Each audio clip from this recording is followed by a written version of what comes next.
My sister-in-law was crashing on my couch until the day I stopped existing for them. Why are you lying on my couch? You have your own place, don't you? Then go over there. When Ina slammed the door that evening, she certainly didn't expect to find Christina, her sister-in-law, sprawled out like a queen in the living room, legs stretched across the couch, phone in hand, crumbs on the table, an empty cup, her shoes tossed on the floor, and that unbearable expression of someone who feels perfectly at home, as if the apartment belonged to her. Ina had just finished an exhausting day. All she dreamed of was coming home, settling down and breathing. But seeing Christina sprawled out there, something inside her snapped. Are you kidding me? What are you doing here? Christina barely looked up for a second. Your husband gave me the keys. He said I could stay for a few days. A few days. That phrase, Ina already knew it. In this family, a few days often meant weeks, sometimes months. Her mother-in-law had already spent a few days at their place. So had her husband's childhood friend. And every time Ina hadn't said a word. But that night it was too much because Christina wasn't a guest in distress.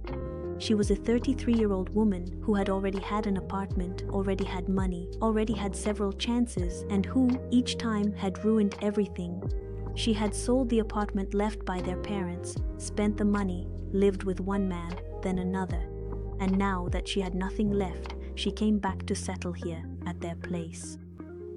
Well, no, not at their place, at Ina's place.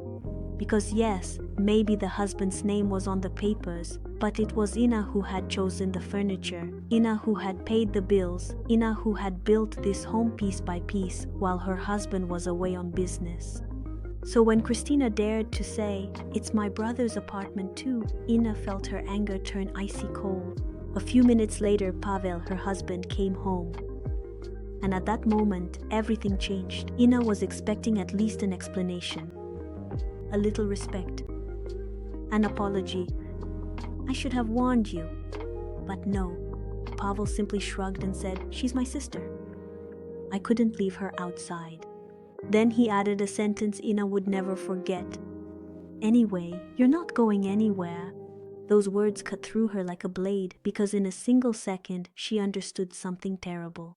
Her husband no longer saw her as a wife, nor as a partner, not even as someone whose opinion mattered. To him, she had become a given, someone stable, someone who would stay no matter what, someone who could be ignored without consequence. So Ina didn't shout anymore. She didn't make a scene. She didn't leave the apartment in tears. No. She did something far more powerful.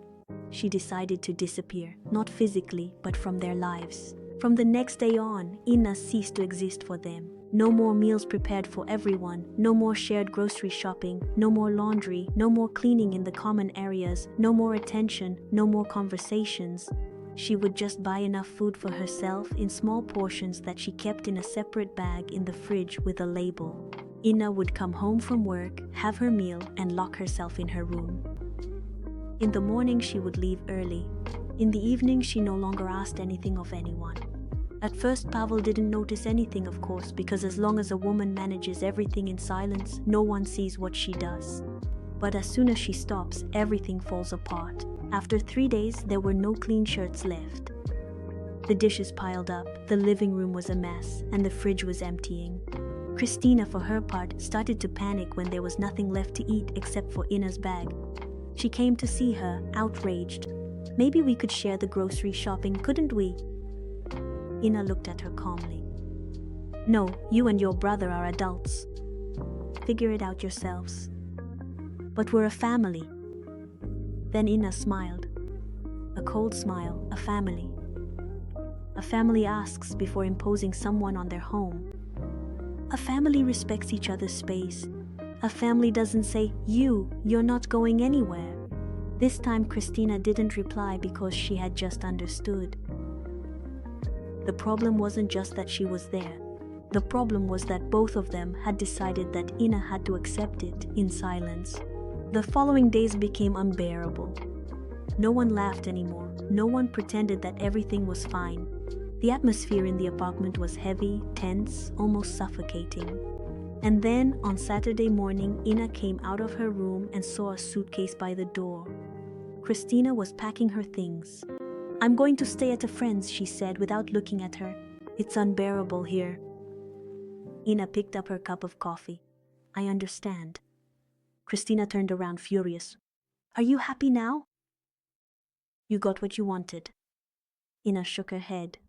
No, I only got one thing, that someone finally hears that I exist. And then the silence hit harder than a scream. Christina left, slamming the door behind her. A few seconds later, Pavel arrived, furious as well. You drove my sister away, but this time Ina didn't lower her eyes. No, I didn't drive anyone away. I just stopped carrying your comfort on my shoulders while you trampled on my dignity. Pavel fell silent. For the first time, he had nothing left to say because he finally understood it wasn't about the couch or the food or even his sister-in-law. It was about boundaries, about dignity, and about that terrible sentence he had uttered without thinking. You're not going anywhere. He thought she had no choice, but he was wrong. Because that day, Ina found something much more important than a quiet apartment. She found her voice again, and sometimes that's exactly where everything begins anew.